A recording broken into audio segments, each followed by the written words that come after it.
자, 옆 사람 보고 사랑합니다 이렇게 한번 인사 나누겠습니다. 사랑합니다.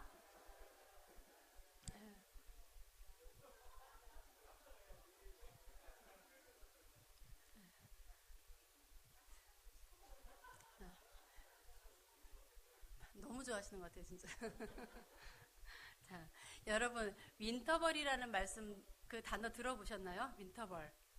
아마 생소하실 텐데요. 요즘 하도 또 이 신종 단어들이 많이 나와갖고 한국말인지 또 외국말인지 잘 모르겠다 하시는 분도 계실 건데 윈터벌이란 겨울에 윈터와 또 축제라는 그 페스티벌의 벌자를 합친 합성어라고 합니다. 제 발음이 엉망이라고 또 못 알아두시는 건 아니죠? 그래서 언젠가 그 영국에서 크리스마스를 다른 이름으로 바꾸자는 그런 움직임에서 나온 말이라고 합니다. 오늘날 그 성탄절이 예수님의 그 탄생과 상관없이 이렇게 겨울에 한 축제가 되었으니 굳이 크리스마스라고 할 필요가 뭐가 있냐는 거죠. 그래서 그런데 영국만 이럴까요? 요즘에는 전 세계가 때 아닌 이 성탄절이 순환을 받고 있는데요. 미국에서 또한 이 크리스마스가 이제 세속적으로 다 변해버려 갖고요. 그래서 지금은 뭐 성탄절의 그 종교 색채를 두고서는 또 논란 중이라고 해요. 그래서 메리 크리스마스 대신에 해피 홀리데이라는 그런 인사로 나누자는 그런 게 힘을 얻고 있다고 합니다. 또 심지어는 미국에 있는 그 버지니아에 있는 한 중학교에서는 그 다문화 학생들을 갖다 존중하기 위해서 이 크리스마스 행사 때 예수를 언급한 그 노래를 갖다 금지시켰다 그래요. 또한 그런가 하면 원조 산타 나라인 이 터키에서조차 이 성탄절 행사에 성탄 캐럴과 또 뭐 성탄 행사를 갖다 다 금지시켰다 그래요. 그런 이 기사를 제가 읽었는데요. 그렇다면 우리나라의 성탄절은 요즘 어떨까요? 매년마다 그 서울시청 앞에 이렇게 대형 트리가 항상 설치되잖아요. 근데 그 성탄 그 트리의 꼭대기에 그 십자가를 두고 2009년부터 뭐 이렇게 특정 종교의 그 상징물이다 그러므로 철거해야 된다는 그런 막 민원이 이어지면서 십자가 크기가 점점 줄어들고 있다는 사실 알고 계십니까? 또 2010년까지만 해도 이 거리의 가로수에 이렇게 요맘때만 되면은 조명들이 참 예쁘게 설치가 돼 있었잖아요. 근데 그것도 이제 예산이 많이 들어간다는 이유로 그것도 폐지됐죠. 또 저도 이제 얼마 전에 명동에도 한번 나갔다 왔더니 성탄 캐럴을 들을 수가 없어요. 이제 또 저작료 때문에 그 성탄 캐럴을 거리에서 틀지 못하게 돼 있잖아요. 그래서 이 거리에서 그마저도 사라져버린 지 오래입니다. 네, 또한 요즘에는 이 기념일들이 또 되게 많잖아요. 그래서 옛날에는 그런 게 많지 않기 때문에 연말에 이제 모든 행사가 이렇게 집중되었고 관심을 가졌고 이랬는데 요즘에는 1년 12달 젊은이들이 뭐 빼빼로데이다, 뭐 화이트데이다, 또 무슨 자기네 만난 지 100일 기념이다 이래갖고 뭐 진짜 듣도 보도 못한 그런 기념일과 또 할로윈데이 같은 또 요즘에 새로운 또 그런 이벤트가 많이 이렇게 등장을 하면서 그런 쪽에 더 열광을 하고 있지 이런 크리스마스 행사에는 별로 관심이 없어졌다 그래요. 여러분 근데 정말 이렇게 우리 사회가 지금 이렇게 급속도로 변화되고 있는데요. 그래서 저는 오늘 우리만이라도 이번에 이 성탄절을 예수님의 탄생을 진심으로 축하하면서 우리가 예수님의 그 사랑을 이웃과 함께 나누는 그런 진짜 크리스마스를 보냈으면 하는 마음으로 저는 이 시간 오늘 본문 말씀을 가지고 이웃사랑을 실천하는 진짜 크리스마스가 됩시다라는 제목으로 말씀을 나누고자 합니다. 하나님께서 우리 인간에게 하신 명령에는 하지 말라는 것과 하라는 것이 있죠. 대표적으로 그 십계명을 보면은 뭐 너는 나 외에 다른 신을 섬기지 말라, 우상을 섬기지 말라, 뭐 또 살인하지 말라, 간음하지 말라, 뭐 도둑질하지 말라 쭉 이래서 하지 말라는 계명과 또 너는 내 부모를 공경하라, 또 안식일을 기억하여 거룩히 지키라 이런 식으로 하라는 계명이 있어요. 근데 하지 말라는 것이나 하라는 것이나 우리가 다 똑같이 정말 중요하죠. 하나님 말씀을 절대적으로 순종해야 되는 말씀이잖아요. 근데 그런 면에서 볼 때 오늘 지금 읽은 말씀은 하라는 쪽의 말씀이잖아요. 그래서 예수님은 이 선한 사마리아 사람의 비유를 들어서 우리에게 이같이 너희도 진정한 이웃사랑을 실천하라고 오늘 말씀하고 계십니다. 오늘 이야기의 시작은 한 율법 교사가 이제 예수님을 찾아와서 무엇을 하여야 영생을 얻겠습니까? 하고 묻는 질문으로 시작을 하는데요. 이 율법 교사라고 하면은 성경에 능통한 자잖아요. 근데 그가 겸손해서 진짜 몰라서 예수님을 찾아와서 이 질문을 했을까요?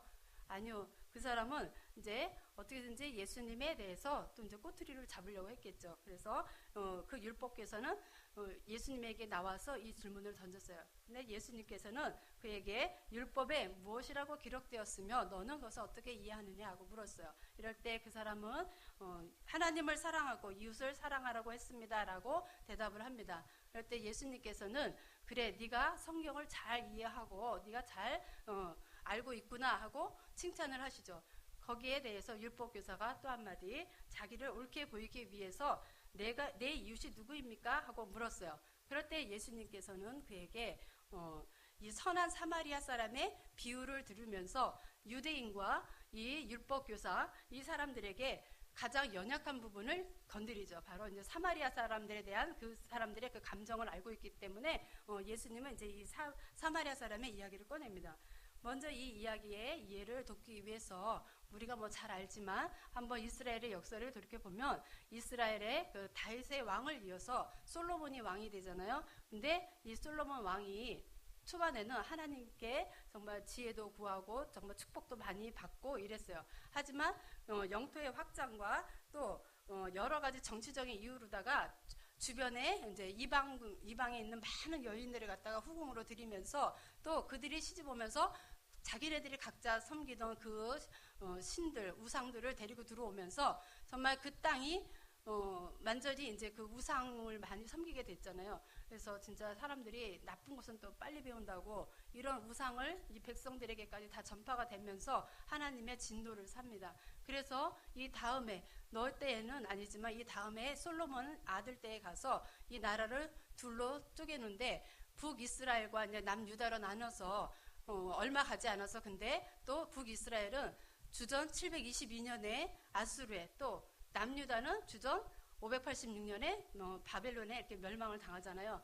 근데 이 아수르라는 나라가 얼마나 정말 이 지구상에서 가장 잔인하고 아주 악한 그런 민족이에요. 그래서 이 사람들은 얼마나 악한지 사람을 죽여도 그냥 죽이는 게 아니라 껍질을 베겨서 죽인다 그래요. 이 정도로 아주 잔인한 민족인데 그 아수르 지역이 지금의 시리아잖아요. 시리아 하면은 지금 IS 본부가 있는 데죠. 그래서 정말 그 잔악함이 지금까지도 이어지고 있는 것 같아요.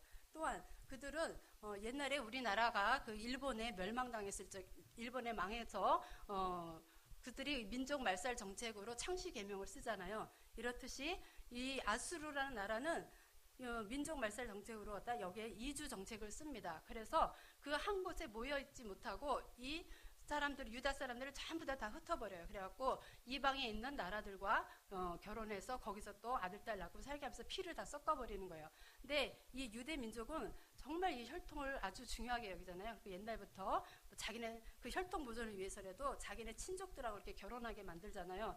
근데 그렇게 중요시 여기는 그 혈통을 갖다 이방인들과 이제 다 섞였으니 남쪽 유다의 입장에서는 이제 북쪽 이스라엘 사람들 더 이상 너희는 우리의 혈통이 아니다. 그래서 아주 무시를 하는 거죠. 그래서 개 돼지만도 못하는 그런 취급을 하고 그래서 사마리아 북이스라엘에 있는 그 사마리아 사람과는 상종도 하지 않았어요.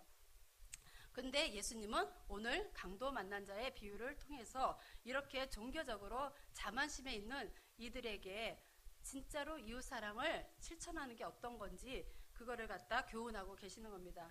내용을 살펴보자면 어떤 사람이 예루살렘에서 이제 여리고로 내려가다가 강도를 만나 옷을 다 벗기고 또 매를 맞고 또 가지고 있는 걸 다 빼앗기고 거반 죽게 되었어요. 근데 그 옆을 누가 지나갔죠? 정말 유대인 중에 유대인이라고 할 수 있는 제사장과 레위인이 지나갔지만 그들은 아무도 그를 보살피지 않았어요. 그리고 그냥 모른 체 하면서 지나간 거예요. 그런데 정작 정말 사람 취급도 못 받는 이 사마리아 사람은 지나가다가 정말 자기가 가지고 있는 포도주와 또 기름을 가지고 그 상처에 발라주고 또 싸매주고 그를 갖다 자기 짐승에 태워서 주막에 데려가서 또 밤새 이렇게 간호도 해주고 그리고 아침에 또 길을 떠나면서 그 주인에게 이 사람을 잘 보살펴 달라고 부탁을 하면서 그 비용까지 지불하면서 그렇게 끝까지 정말 이 강도 만난 사람을 책임지는 모습을 볼 수 있습니다. 이와 같이 하라는 것을 갖다 실천하는 사람들을 보면은 하나님 말씀을 순종하는 사람들 보면은 정말 끝까지 이렇게 책임감 있고 또 이렇게 희생적이고 적극적으로 이렇게 하는 모습을 볼 수 있습니다.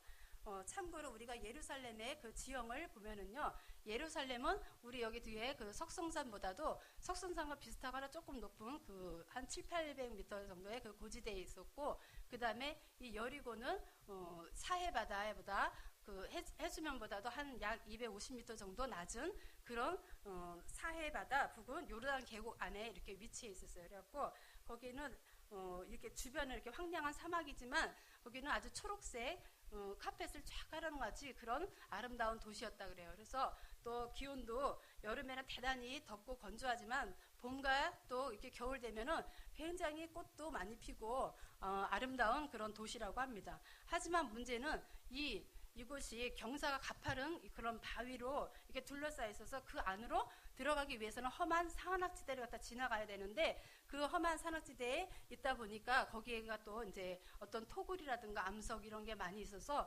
도둑들과 온갖 강도들, 범죄자들이 정말 숨어있기 좋은 그런 위치라 그래요. 그래서 옛날부터 거기는 빈번하게 그 노상 강도 때에 그런 위협이 많은 지역이다 그래요.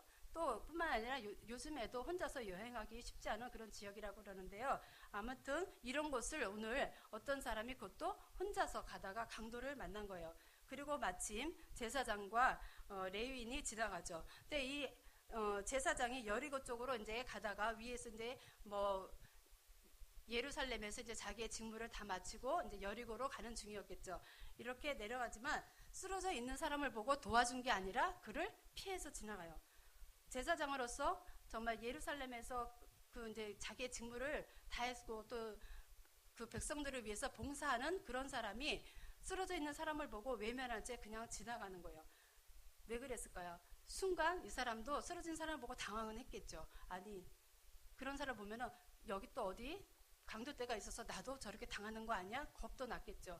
또 어쩌면은 이 사람은 제사장은 시체를 만지면 안 된다는 하나님 말씀이 있기 때문에, 그렇기 때문에 죽었을지도 모르는 사람 괜히 잘못 건드려서 자기가 부정함을 입을까봐 또 그런 생각에 그냥 지나갔을 수도 있습니다. 하지만 정말 최소한의 이 사람이 죽었는지 살았는지 생사 정도는 확인했어야 되잖아요. 근데 그런 최소한의 노력조차도 안 하고 이 사람은 그냥 지나간 거예요. 또 그런가 하면 레위인도 이곳에 이르러서 정말 그를 보고 피하여 지나갔다고 했어요. 레위인 역시 제사장과 마찬가지로 백성을 위해서 또 봉사하는 사람이고 또 종교적인 특권층에 속해 있는 사람으로서 정말 그 사람이 어떠한 대책도 마련하지 않고 이 사람도 그냥 방치한 채 그냥 지나간 거죠.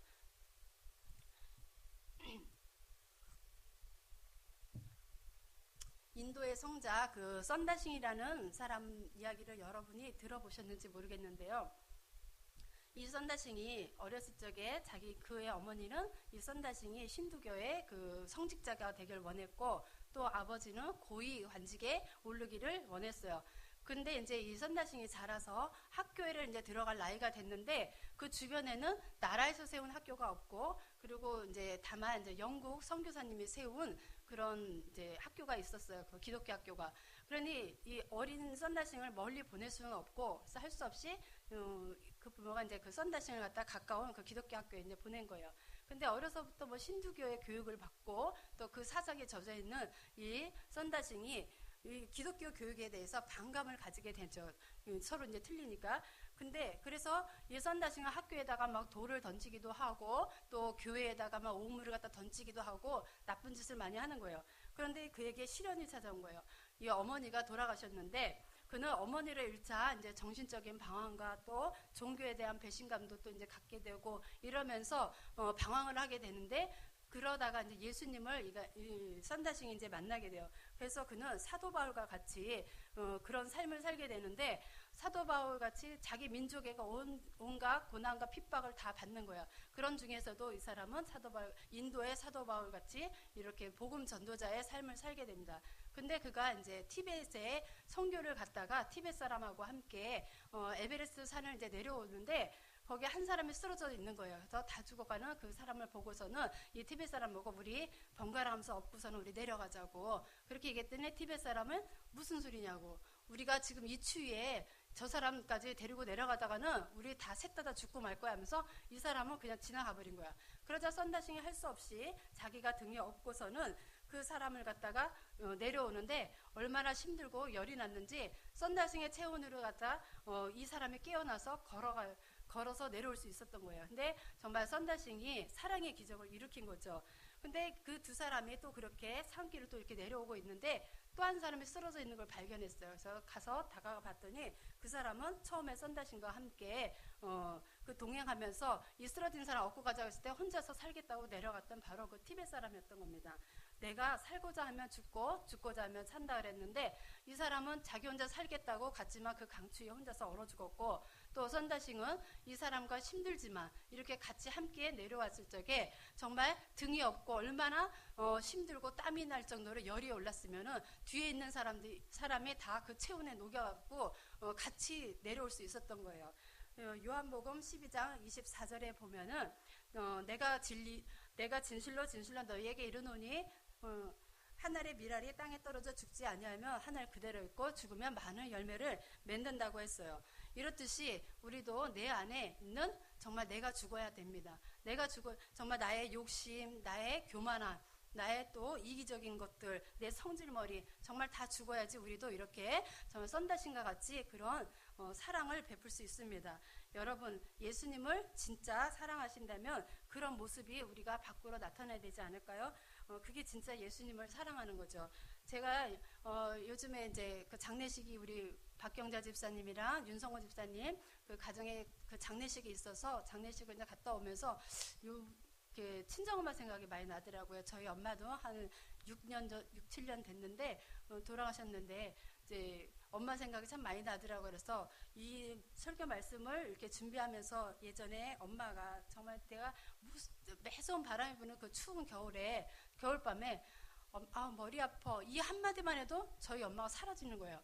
그래서 조금 있다가 나타나시는데 손에 약봉다리 들고 나타나요. 근데 요즘 같으면은 그래도 이렇게 차라도 있어서 후딱 갔다 오지만 옛날에는 또 주택인데 굉장히 춥잖아요. 꼼짝도 하기 싫고 이제 앉아 있어도 코가 빨개지는 그런 시대인데 그런 시대인데 엄마는 그 추위에도 불구하고 그 밤중에 내가 머리 아프다 한마디 했는데 바로 그냥 가서 그렇게 약을 사갖고 오시더라고요. 멀리 약국까지 가갖고. 왜 그랬을까요? 바로 사랑하니까 그렇잖아요. 그죠? 그래서 사랑하니까 그 추위에도 엄마는 달려갔다 오실 수 있는 거죠. 사랑은 이렇게 하게 하는 능력이 있습니다. 사마리아 사람은 강도 만난 사람을 보자 그를 불쌍히 여겼는데 사랑은 이렇게 불쌍히 여기는 마음을 일으켰고 그를 돕게 하는 이웃사랑의 역사를 만들어낸 겁니다. 예수님 또한 정말 하나님 아버지를 사랑하고 또 인류를 사랑하셨기 때문에 또 하나님 아버지의 뜻에 따라서 우리 인류를 위해 십자가를 지실 수 있던 거고요. 여러분, 우리는 모두 이렇게 하나님의 사랑을 많이 받았잖아요. 그럼 이제 우리가 베풀어야 되지 않겠습니까? 사랑은 주는 거 받는 거 다 필요합니다. 정말 중요해요. 사랑하는 대상이 그럴 때 사랑하는 대상이 요구하는 것을 할 수가 있습니다. 우리가 여러분이 예수님을 진짜 사랑한다면 예수님이 하라고 명령하신 거 하지 않겠어요? 그런데 여러분, 어떤 사람은 내가 사랑을 주지도 않고 받지도 않겠다는 사람이 있어요. 그런 사람 보면은 아주 교만하거나 아니면은 아주 악한 사람이든지 아니면은 사람들에게 상처를 많이 받아서 그야말로 그래서 정말 남을 사랑하지도 못하는 그런 아주 불쌍한 사람이겠죠. 근데 그렇지 않고서야 우리가 하라는 것을 하지 않는 것은 근본적으로 우리 안에 사랑이 없기 때문입니다. 하지만 예수님은 우리에게 사랑을 부어주시고 지금도 그 사랑은 십자가 안에서 우리를 붙들어 내는 능력이 돼서 하나님께서 우리에게 하기를 원하시는 것들을 이렇게 하게 만드시는데요. 우리 모두 그런 하나님의 사랑에 매이는 자들이 되기를 축복합니다. 어떤 사람이 결혼을 하는데 이 친구가 그 친구의 결혼식에 갈 수가 없어서 축전을 보낸 거예요. 그래서 요한일서 4장 18절 말씀, 사랑 안에는 두려움이 없고 온전한 사랑이 두려움을 내어 쫓나니 라는 이 축복의 말씀을 보내면서 온전한 정말 사랑으로 가정을 이루기를 축원하면서 이제 보냈어요. 근데 이제 결혼식을 끝나고 이 신부가 그 축전을 이제 읽는데 거기에 배달되어 온 것은 요한일서 4장 18절이 아니라 요한복음 4장 18절 말씀이 배달되어 온 거예요. 바로 우체국에서 이제 잘못 요 1, 4장 18절인데 요 4장 18절을 보낸 거죠. 바로 그 말씀은 뭐냐? 내가 지금 남편이 5 있으나 지금 있는 남편도 내 남편이 아니다. 바로 일자 하나가 빠졌는데 이렇게 완전히 내용이 다른 내용이 간 거죠. 얼마나 기가 막히겠어요. 요한일서에 그 일자 하나가 있을 때는 정말 온전한 사랑으로 가정을 이루라는 축복의 말씀인데 이게 일자 하나가 빠졌더니만은 이게 쫄지에 정말 남편 5이는 사마리아 여인이 돼버렸어요. 그런데 우리가 지금 그렇습니다. 우리가 하나님 앞에서 사랑, 이웃 이게 빠져버리면 우리 역시도 정말 남편 5이 있는 사마리아 사람같이 돼버린다는 거예요. 예수님은 오늘 우리 주님의 자녀들이 예수님의 삶을 본받아서 사마리아 사람처럼 선한 이웃으로 살기를 바라시고 또 우리가 그런 삶을 살 때 기뻐하실 것입니다. 교회는 거룩한 사람, 깨끗한 사람, 훌륭한 사람만 나오는 게 아니죠. 교회는 강도 만난 자와 같이 이렇게 어려움을 당한 이웃들이 나와서 위로받는 곳이 되어야 합니다. 서울에 있는 한 교회의 목사님이 예전에 이제 러시아에 선교를 갔을 적에 설교를 들었는데요. 이분이 이제 그 집회를 마치고 나서 이제 그 다음 날은 좀 쉴 수 있겠거니 했는데 새벽부터 이 선교사님이 깨우더니만 어딜 가자고 하더래요. 그래서 이제 시내버스를 타고 가는데 러시아에 있는 시내버스도 아마 동남아 같이 좀 그런가 봐요. 우리나라 버스들 이렇게 중고차들 이렇게 수출돼 갖고 그런 차들이 많이 다니나 봐요, 거기도. 근데 정말 열면 닫을 자 없고 그야말로 닫으면 열 자 없는 그런 버스. 무슨 말인지 알겠죠? 응? 그런 창문도 안 닫히는 그런 버스를 타고서는 시베리아 벌판을 달렸으니 얼마나 춥겠어요. 그렇게 해갖고서 막 산속에 있는 한참을 가더니만은 산속에서 내리더니 그 산속에 어떤 무슨 회관 같은 곳에 들어가더래요.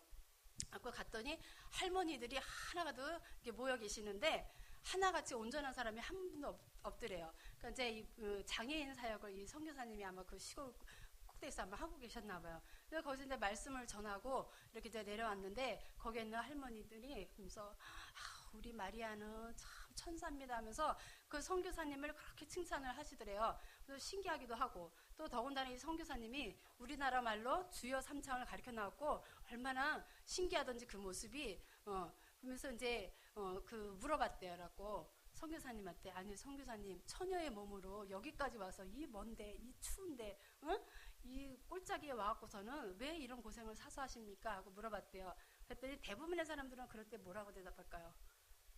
사명 때문이라고 그렇게 대답할 거 아니에요. 그죠? 저 같아도 사명이 없으면 누가 거기까지 가고 그 고생을 하겠어요. 근데 그 선교사님 하시는 말씀이 예수님을 사랑하니까요 그러더래요. 그 한 말씀 딱 하시더래요. 그래서 그 설교를 참 오래전에 들었는데 항상 그 말씀이 제가 잊혀지지가 않는 거예요. 그래서 정말 우리는 정말 지금까지 보면은 나를 사랑해주는 사람만 사랑하고 또 내가 사랑하고 싶은 사람만 사랑했잖아요. 예수님은 그러지 않으셨어요. 예수님은 심지어 정말 우리는 스스로 이렇게 우리가 이렇게 강도 만난 사람 같은 정말 우리들을 예수님을 사랑하셔서 친구가 되어주시고 또 우리를 위해서 십자가에 달려 돌아가 주셨습니다. 그런데 이런 큰 사랑을 받은 우리들이 이제 어떻게 해야 될까요?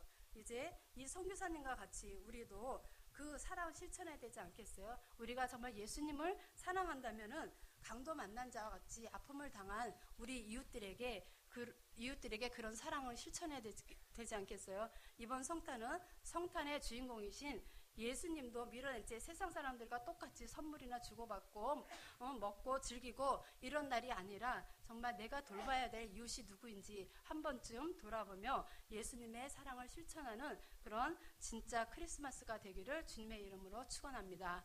아멘. 기도하겠습니다.